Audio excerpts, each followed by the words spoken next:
strange journey in that army ambulance to the silent, darkened city. Mama and I sat, not speaking. The only moving figures on the streets were English soldiers. 2 armed soldiers stood outside the door of my father's room. My father lifted his head from the pillow as we came in. "You know what this means," he said. Mama broke down. "Don't, Lily," he said.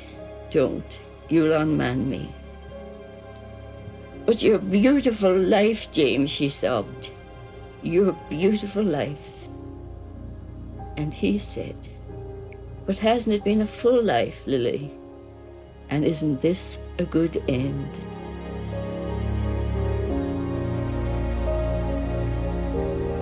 People have a one-dimensional image of James Connolly, the injured revolutionary leader tied to a chair and executed here in Kilmainham Gaol for his part in the Easter Rising 94 years ago.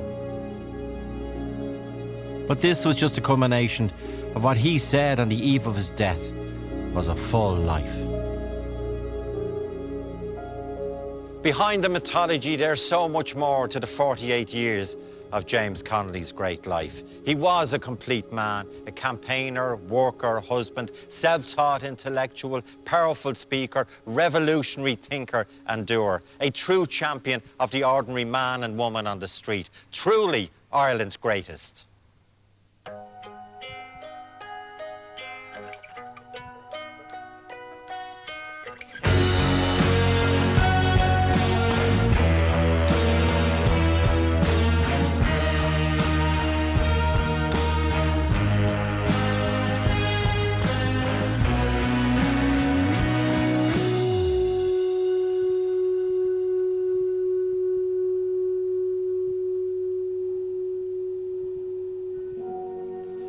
For some, James Connolly is a 1916 patriot, a soldier, a union leader, and a great political thinker. For others, he's an idealist, a lefty, and a socialist dreamer. But James Connolly is my hero because he was a real human being with passion, dreams, and flaws who dedicated his life to working class men and women, not only in Ireland, but around the world.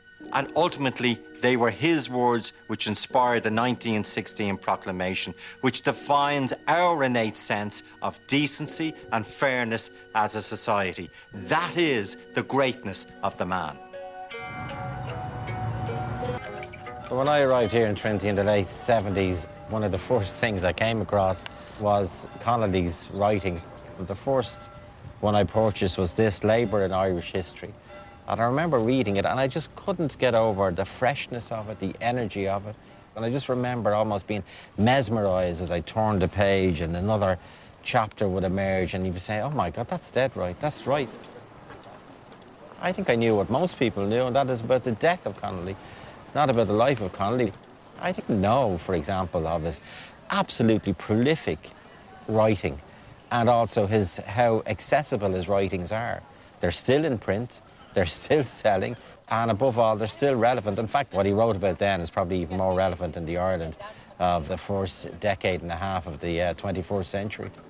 And it's amazing to think that almost 100 years after Connolly wrote about the dangers of the relentless pursuit of profit, Ireland finds itself in the situation we are in today.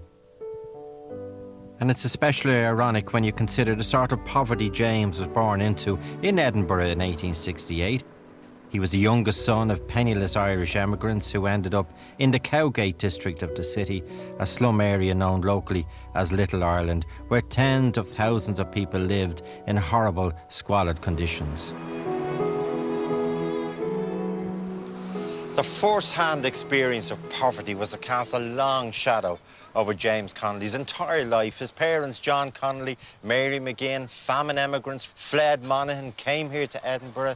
His father became a manure-carter, which basically means a shoveler of animal and human excrement. And he rose in his life to finally become the supervisor of this public toilet here in Haymarket in Edinburgh.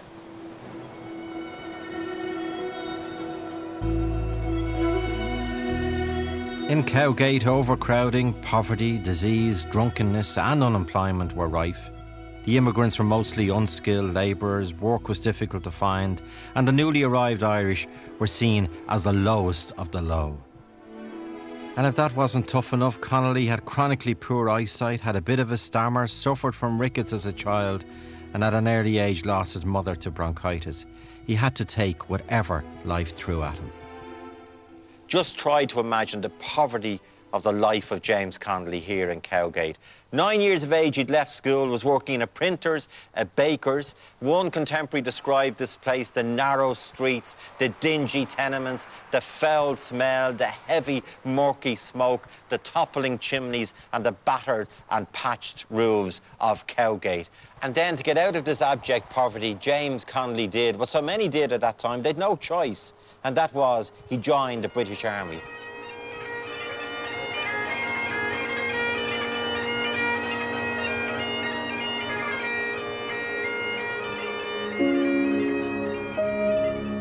James Connolly's very first visit to Ireland was when he was posted there as a British soldier. It was also how he met Lily Reynolds, an educated Protestant girl from Wicklow who was working near his barracks as a servant.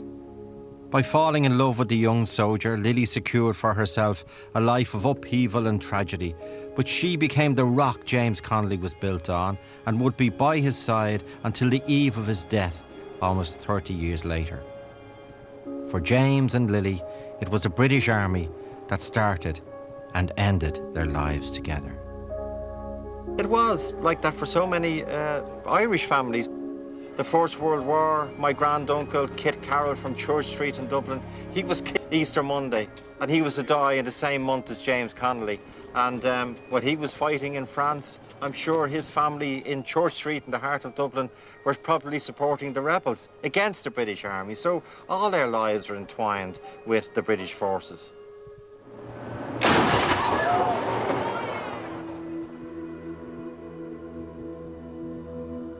James and Lily married in Scotland in 1889, and having discharged himself from the army, the 21-year-old Connolly went looking for work to support Lily and their young family.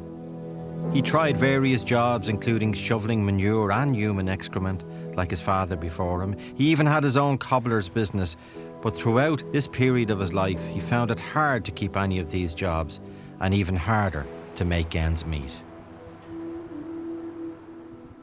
When Connolly closed up his cobbler's business here in Edinburgh, he said, "I'm going to buy myself a mirror so I can watch myself starve."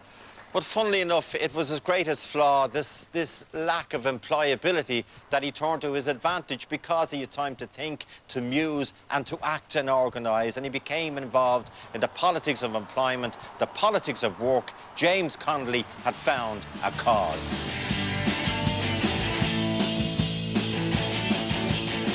But my God, he worked for people. He wanted to improve people's lot.